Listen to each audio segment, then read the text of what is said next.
rencontre avec MGK, en fait, c'était à l'époque, en fait, je bossais avec des amis pour un magazine qui s'appelait Borderline. Et en fait, on bossait sur un sujet sur le rock et sur le hip-hop. Donc, en fait, on avait eu un peu l'idée de mixer en fait les artistes hip-hop et rock. Donc, pour le coup, comme on avait vu que MGK venait à la machine du Moulin Rouge, on avait fait en sorte d'essayer de rentrer en contact avec lui pour le proposer de participer à la série de photos. Donc en fait, la demande avait été acceptée. Donc c'est à ce moment-là qu'on l'a rencontré dans les backstage. Okay. Donc ça a été plutôt super cool. C'était assez fun de le voir parce que c'est un artiste que j'aime bien, visuellement et aussi musicalement. Et c'est vrai que quand on arrive, on voit une vraie rockstar, quoi. Il est super grand, il a plein de tatous, très gentil, bonne attitude et tout. Donc, bonne rencontre, quoi, en fait.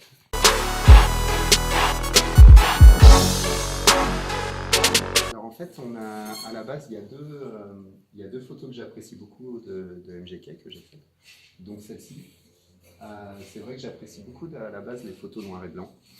Mais j'aime aussi beaucoup la couleur, mais je suis très très difficile à ce niveau-là.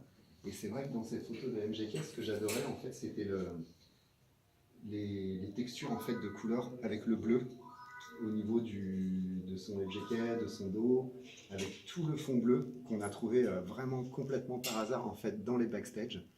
Et quand on est arrivé devant ce mur, je me suis dit non mais c'est évident, il faut vraiment le photographier là. J'avais beaucoup aimé en fait cette peinture en fait de Salvatore Dali. Et puis j'ai le côté avec les Red Hot Chili Peppers. Et c'est vrai que devant il y avait le petit bus, le Anarchy, le truc, et il y avait beaucoup de références au punk aussi et au côté anglais.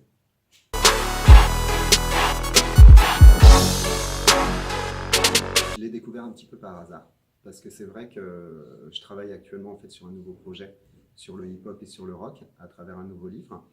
Et je suis toujours à la recherche, comme la musique c'est une de mes grandes passions aussi, d'artistes un petit peu nouveaux, et puis bon, souvent nouveaux en France, parce qu'aux États-Unis souvent ils sont connus depuis longtemps.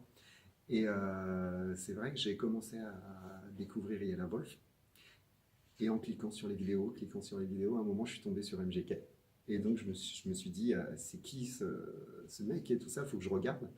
Et j'ai commencé à regarder les clips et il y avait un côté hyper rock, hyper punk. Et comme j'ai vu que d'un coup, même sur scène, en live, il commençait avec sa guitare électrique et tout ça, je me suis dit, tiens, c'est un artiste vraiment comme j'apprécie, comme Yella ou plein d'autres.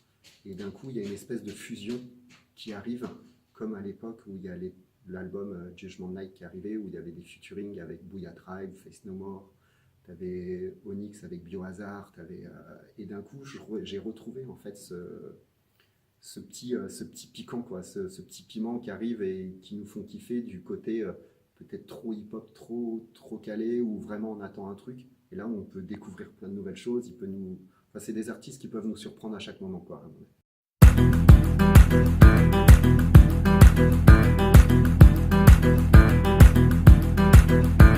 En fait, qui faisait partie de la même story en fait par rapport à MGK qu'on avait fait pour le magazine à l'époque. Et c'est pareil. Par contre, Yella, c'est vrai que c'est un artiste moi que j'aime beaucoup parce qu'il y a vraiment plein de codes. Il y a ce côté un petit peu redneck, bayou avec les crocodiles, et puis il y a un vrai côté pour moi un peu nouveau Kid Rock. Il a avec tous ces codes de Louisiane, tout ça, et puis tous les tatous. Avec les groupes qu'il a fait avec le chanteur de Rancid, le batteur de Blink, Travis Baker et tout ça. Et c'est vrai que pour le coup, j'étais hyper content de le voir. Et on a fait un shooting un peu fou, parce que là, pour le coup, on a l'impression en fait que les photos, on les a prises dans un studio, on s'est posé tout ça, alors que pas du tout. On a eu genre un quart d'heure. On était dans une petite salle où les mecs prenaient des douches. On a récupéré un mur. On a installé des trucs, mais en tout cas il a super bien joué le jeu et il est super cool. Il est arrivé avec sa grande bouteille de vodka et vraiment rockstar, quoi. Super attitude et bon délire, quoi. Vraiment cool, quoi.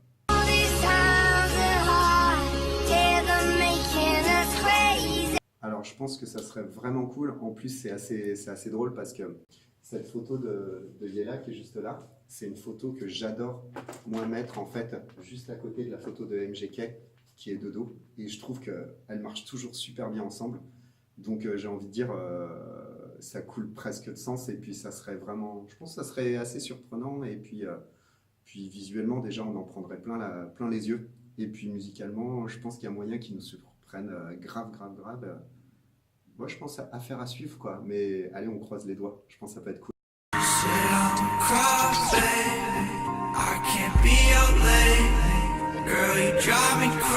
C'est pareil, c'est un artiste que j'ai découvert vraiment par hasard en fait et j'ai commencé à regarder ses clips et j'ai trouvé ça super drôle et super fun. Puis en plus il a un look, il avait un look qui était complètement fou et des fois j'ai des trucs comme ça, j'ai des artistes coup de cœur où vraiment je me dis il faut absolument que je le photographie parce que voilà ça me parle et ça devient presque un défi pour moi de vouloir le rencontrer, le photographier et donc j'ai eu cette chance en fait de le rencontrer et de pouvoir faire une photo pour mon prochain bouquin. Il a accepté super gentiment. Enfin, quand je l'ai rencontré, je ne savais pas trop sur qui j'allais tomber. Et en fait, je suis tombé sur un gars très sympa, moins fou qu'on peut le voir à la télé ou dans les clips ou les choses comme ça, plutôt assez réservé, très disponible. Et c'est marrant parce qu'il était arrivé avec une pomme et il s'amusait à faire les photos en faisant des grimaces avec la pomme, en la croquant et tout ça. Donc c'était assez drôle parce que je pense qu'on commençait seulement vraiment à le découvrir nous ici et qu'il y avait encore il y avait une vraie belle route derrière quoi. Voilà donc comme on dit, hein, on repose en paix et puis bon, on continuera à écouter les morceaux qui nous ont beaucoup plu quoi.